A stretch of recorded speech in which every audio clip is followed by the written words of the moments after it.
Abraham memiliki dan mengalami pencobaannya sendiri sesuai dengan kekuatannya. Begitupun Daud dan saudara dan saya. Saudara, setiap orang memiliki porsinya sendiri berdasarkan kekuatan masing-masing.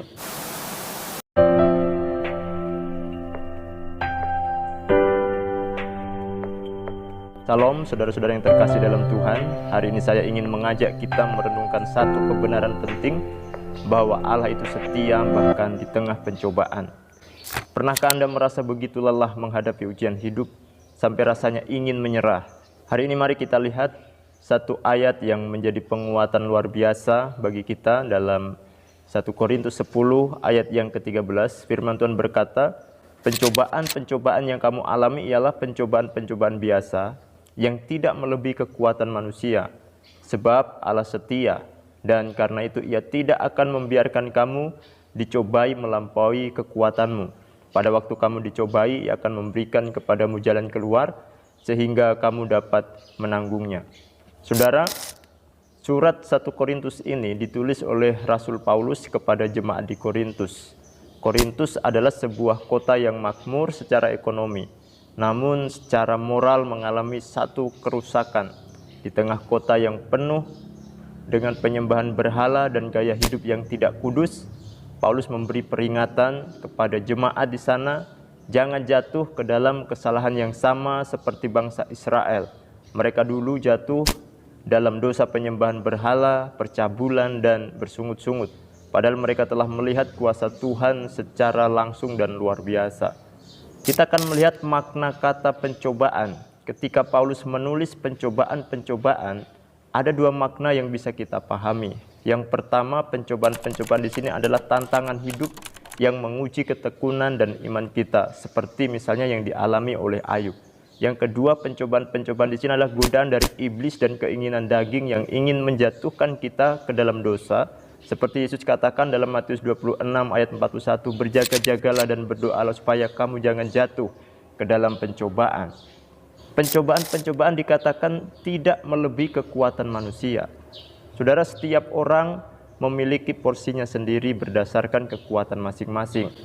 Pencobaan yang dialami Ayub bukanlah pencobaan yang harus dialami oleh Abraham, ataupun Daud, ataupun kita. Abraham memiliki dan mengalami pencobaannya sendiri sesuai dengan kekuatannya. Begitupun Daud dan saudara dan saya. Intinya adalah bahwa setiap kita itu punya jenis dan porsi pencobaan masing-masing. Berikutnya dikatakan dari teks tadi bahwa Allah itu setia. Ini adalah bahwa Allah itu dapat dipercaya dan tidak pernah gagal. Di tengah pencobaan yang dihadapi orang percaya, kita harus tahu dan kita harus sadar bahwa ada Allah yang setia, yang dapat dipercaya dan tidak akan pernah meninggalkan kita. Dia yang tidak pernah gagal mendampingi kita. Juga dikatakan bahwa dalam kesetiaannya itu, Allah tidak akan membiarkan kamu dicobai melampaui kekuatanmu.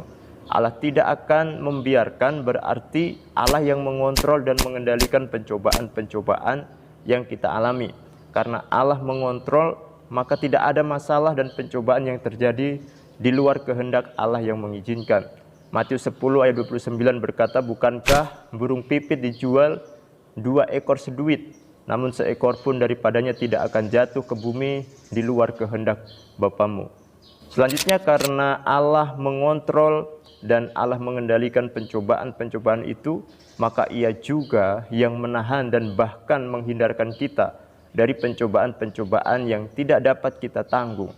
Saudara, itulah sebabnya dikatakan tadi dalam 1 Korintus 10 ayat yang ke-13 bahwa Ia tidak akan membiarkan kamu dicobai melampaui kekuatanmu.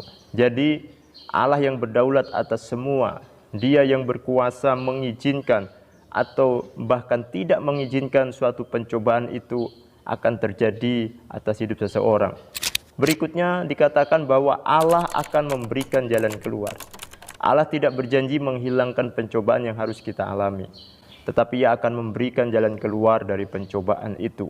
Bahkan makna yang lebih kuat dari Ia akan memberikan jalan keluar adalah bahwa Allah sendiri yang bertindak aktif untuk membuat jalan keluar dan menciptakan solusi bagi kita. Saudara, Allah tidak membiarkan kita sendiri menghadapi pencobaan dalam hidup ini. Itulah sebabnya dikatakan Allah tidak akan membiarkan engkau dan meninggalkan engkau. Ulangan 31 ayat yang ke-8. Saudara, pencobaan pasti datang, tetapi Allah juga selalu menyertakan kesetiaannya di dalam setiap pencobaan yang harus kita hadapi. Tugas kita adalah tetap percaya, tidak menyerah, dan berjalan bersama Tuhan dalam setiap proses hidup yang sulit. Jangan fokus pada pencobaan itu, tapi tetaplah fokus pada Allah yang setia. Maukah engkau hari ini berkata, Tuhan, aku percaya, meskipun pencobaan ini berat, engkau tetap setia bersama dengan saya. Kalau saudara diberkati dengan renungan ini, jangan lupa like, subscribe, dan bagikan video ini supaya lebih banyak orang dikuatkan oleh firman Tuhan.